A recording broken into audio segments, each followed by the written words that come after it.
Sukarno in Indonesia supported the Japanese all the way through. It was anti-fascist, but supported the Japanese because they were going to kick the Dutch out.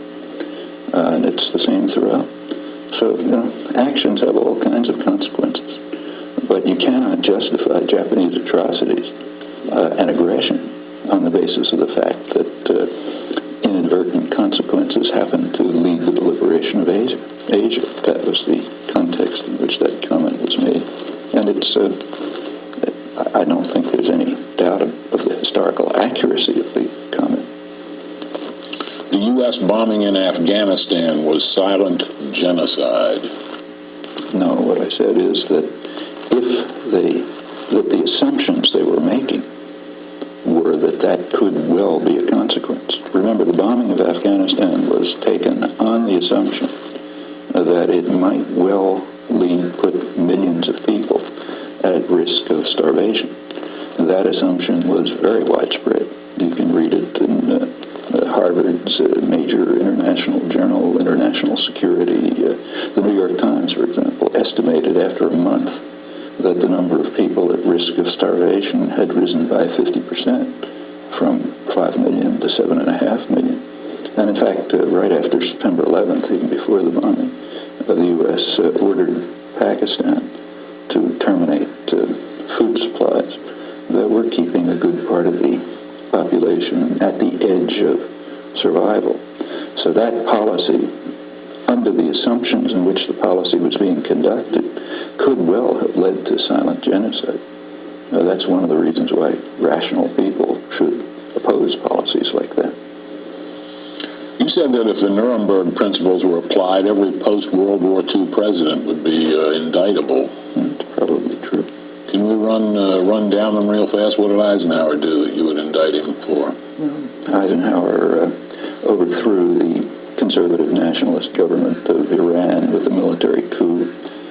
He overthrew the first and last democratic government in Guatemala by military coup and invasion, leading to years of, in Iran, it led to 25 years of brutal dictatorship.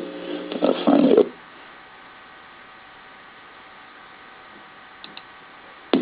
a major clandestine terror operation of the post-war period up until Cuba and Nicaragua in an effort to break up Indonesia off the outer islands with most of the resources. What was then considered as a threat of Indonesian democracy.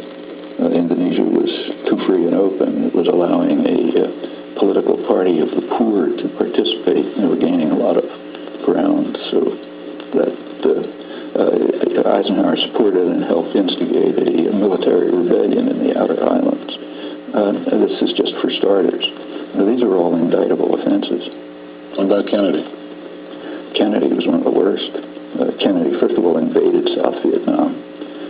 During the Eisenhower administration, they had blocked a political settlement in 1954 and instituted a kind of a Latin American-style terror state, which had killed maybe 60 or 70,000 people by the end of the Eisenhower period, and had instigated a response, a reaction. Kennedy recognized that it couldn't be controlled internally, so he simply invaded.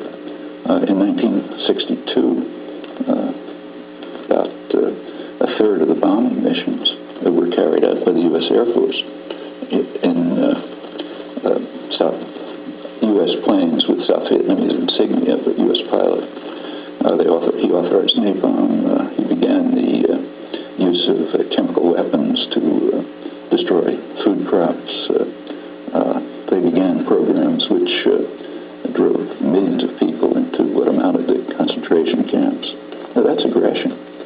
In the case of Cuba, it was just a massive campaign of international terrorism, which almost led to the destruction of the world, led to the missile crisis. And we can continue. Again, these are all indictable offenses. Johnson? Well, Johnson.